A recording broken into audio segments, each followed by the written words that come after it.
अपना थोड़ी देर देखते रहे तो कहाँ तक बकरी बनी रहेंगी, कुछ खाए पिएंगे कि नहीं खाएंगे। अब भोलेनाथ डर के वहीं डमरू लेके खड़े रहे, खड़े खड़े देखते रहे। पार्वती जी अब भूखन मरने लगी कि भैया अब तो कुछ खाया जाए, अब खाएं तो पत्ता अत्ता कैसे खाएं, क्योंकि वो तो पार्वती जी हैं।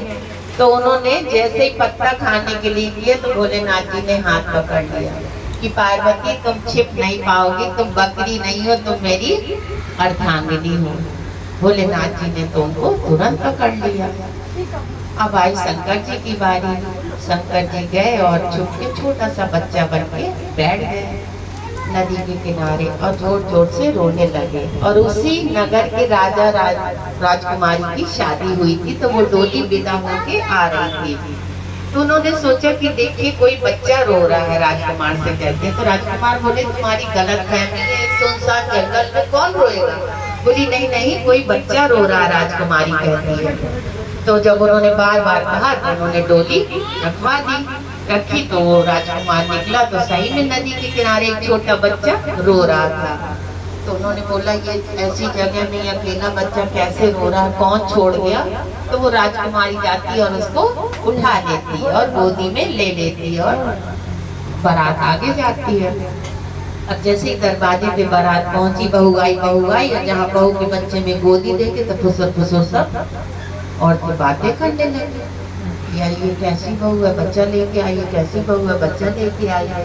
राजा साहब को बहुत गुस्सा आया कि ये क्या हो रहा है। राजकुमार के पास गए तो राजकुमार ने बताया पिताजी हम रास्ते में आ रहे थे, नदी के किनारे ये बच्चा रो रहा था, तो राजकुमारी ने इसको उठा लिया। बोले हम इसको ऐसी हालत में रोता हुआ छोड़ के नहीं जा सकते।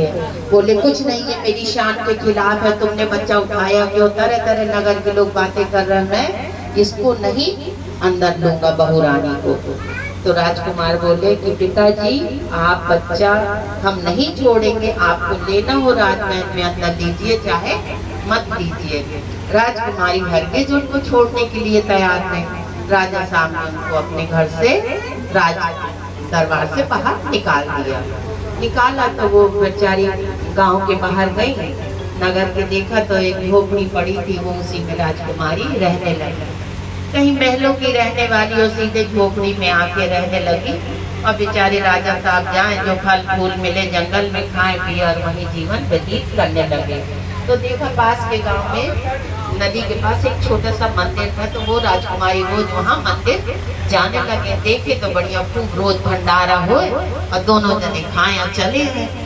तो एक दिन कहती है स्वामी हम लोग तो खूब भंडारा खाते हैं, लेकिन हम खिलाएंगे कब, हमको भी तो खिलाना चाहिए। अब इतने साल से 2 साल से यहाँ रह रहे हैं तो हमें भी भंडारा करना चाहिए। तो राजकुमार कहते हैं कि देखो